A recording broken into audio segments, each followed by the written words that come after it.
अस्सलाम वालेकुम। मेरा नाम मोहम्मद अली और आप देख रहे हैं get your manufacturing success with Mohammad Ali. Mould design maths के ट्यूटोरियल के साथ खुशामदीद। और आज का जो हमारा लेक्चर है वो बेसिकली गाइड रिंग या लोकेटिंग रिंग से रिलेटेड है, जो कि बेसिकली आपके मोल्ड का डिज़ाइन फीचर है। और जब भी आप मोल्ड डिज़ाइन करेंगे उसमें लोकेटिंग रिंग या गाइड रिंग को जब आप डिज़ाइन कर रहे होंगे तो उसके साइजेस किस रेफरेंस से लेंगे वो आज की वीडियो में हम डिस्कस करेंगे।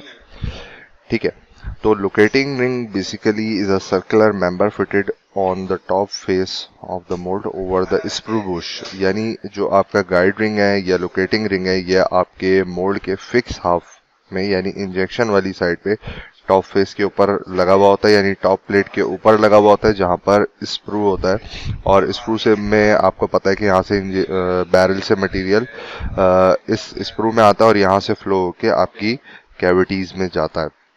तो मेन पर्पस क्या है इस गाइडिंग या लोकेटिंग रिंग को मोल्ड के अंदर लगाने का। जो आपकी इंजेक्शन मोल्डिंग मशीन होती है, यहाँ पे लेफ्ट साइड पे आप देख रहे हैं कि इमेज आपको नजर आ रही है। यहाँ पर ये जो बेड है ये बेसिकली फिक्स हाफ है, ठीक है। और इसकी बैक एंड पे आपका इंजेक्शन का पूरा यूनिट होता है और वहां से बैरल जो है वो इस बोर से पास होता हुआ आपके स्प्रू तक आता है। तो हर मशीन के अंदर यहाँ पर एक बोर हुआ होता है जिसका स्पेसिफिक डाया होता है। इस डाया को जो है डायमीटर को आप एज अ रेफरेंस यूज करेंगे। यानी अगेन जब भी आप मोल्ड डिजाइन कर रहे होंगे तो जो आपका मोल्ड है वो जिस भी आपकी इंजेक्शन मोल्डिंग मशीन के ऊपर उसकी प्रोडक्शन होगी तो उस मोल्डिंग मशीन में आप इस बोर का साइज मेजर करेंगे और वही साइज आपने मोल्ड के अंदर ये जो सर्कुलर प्रोफाइल आप बनाएंगे गाइड रिंग या लोकेटिंग रिंग की, उसका डायमीटर रखेंगे। इन दोनों के दरमियान डायमेंशनल डिफरेंस होगा, माइनर सा स्लाइडिंग फिट होगा।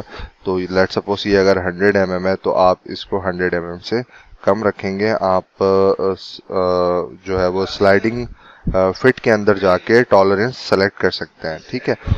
आने वाले वक्तों में मैं इंशाल्लाह इस पे फिट लिमिट टॉलरेंस पे प्रॉपर वीडियोस बनाऊंगा, तो वहां से आप देख सकते हैं। नॉर्मली आप इंटरनेट से भी आपको ये सारी इंफॉर्मेशन मिल जाएगी। अच्छा, अब यहाँ पर हम देखते हैं कि लोकेटिंग रिंग डिफरेंट डिज़ाइन के होते हैं। यहाँ पर मैं सिर्फ दो मेन टाइप डिस्कस कर रहा हूँ, एक ए टाइप है और एक बी टाइप है। बी टाइप के अंदर सिंपल इस तरह की रिंग प्रोफाइल होती है, जबकि ए टाइप के अंदर जो है वो सिलेंड्रिकल प्रोफाइल के साथ जो सेंटर में जो है वो इस तरह का टेपर मशीनिंग हुआ हुआ होता है। और यहाँ पर जो डायमीटर आपको यहाँ पर इस वक्त माउस का पॉइंटर से नज़र आ रहा है, यहाँ पर आपका स्क्रू जो है मोल्ड का वो लगता है। अच्छा, इसके जो मटेरियल है वो C45 स्टील है, जो कि मीडियम कार्बन स्टील है और इसको हार्डनिंग के प्रोसेस से गुजारा जा सकता है। यानी हार्डनिंग का प्रोसेस करने के बाद जो है वो इसकी हार्डनेस जो है वो ऑलमोस्ट 55 HRC तक चली जाती है, ठीक है। तो अच्छा, अब मैं एक और पॉइंट आपको बताता चलूं कि जो इंजेक्शन मोल्डिंग मशीन होती है, यहाँ पर आप चार्ट देख सकते हैं, उसमें टनेज के हिसाब से डायमीटर बना हुआ होता है। मिसाल के तौर पर आपने अपने मोल्ड की क्लैंपिंग फोर्स कैलकुलेट कर ली है तो उससे भी आपको आइडिया हो जाएगा कि कितने टनेज की मशीन के ऊपर इस मोल्ड की प्रोडक्शन होनी है। लेट सपोज वो अगर 120 टनेज की मशीन यूज होगी तो नॉर्मली उसके अंदर जो बोर का डाया होगा वो 125 mm होगा, ठीक है।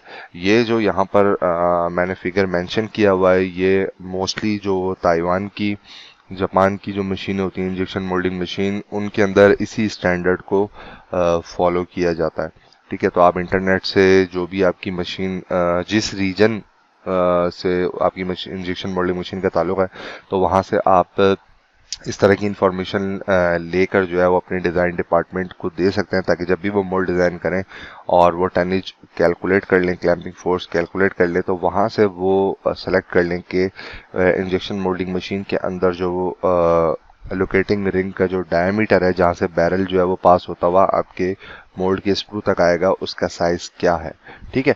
तो ये आपने कंसीडर करना है। 100 से लेकर 300 तक के साइजेस अवेलेबल होते हैं इंजेक्शन मोल्डिंग मशीन के अंदर। लेकिन जब भी आप मोल्ड डिज़ाइन करें आप इस पैरामीटर को ज़रूर कंसीडर करें, ठीक है। इसके अंदर मौजूद ये जो दो होल आपको नज़र आ रहे हैं जिसमें काउंटर बोर हुआ हुआ है, यहाँ से जो है वो सिंपल एलन बोल्ट पास करके उसको टॉप प्लेट के अंदर यानी मोल्ड के फिक्स हाफ में जो टॉप प्लेट है वहां पर इसको माउंट कर दिया जाता है और इस गाइड रिंग की मदद से आपका मोल्ड इंजेक्शन मोल्डिंग मशीन के सेंटर एक्सिस के साथ अलाइन हो जाता है, यानी मोल्ड का सेंटर एक्सिस और आपकी इंजेक्शन मोल्डिंग मशीन का जो बेड है उसका सेंटर एक्सिस प्लस जो इंजेक्शन बैरल है, इन तीनों के एक्सिस जो है वो अलाइन हो जाते हैं एक दूसरे के साथ। अगर ये अलाइन नहीं होंगे तो बैरल से जो मटेरियल फ्लो होकर आपके मोल्ड में आ रहा है वो उन दोनों के एक्सिस अगर आउट होंगे लेट सपोज, तो आपका मटेरियल वहां से गैप से जो है वो बाहर निकलेगा और वेस्ट आपका बढ़ेगा। ठीक है, तो इस वीडियो को यहीं तक रखते हैं। इंशाल्लाह नेक्स्ट वीडियो में आपसे मुलाकात होगी जिसमें हम डिस्कस करेंगे कि किस तरीके से इंजेक्शन मोल्डिंग मशीन के अंदर मौजूद जो आपकी कोर कैविटी प्लेट है उसकी थिकनेस आप सेलेक्ट करेंगे। अपना बहुत ज़्यादा ख्याल रखिए और कनेक्ट रहिए मेरे साथ। अस्सलाम वालेकुम।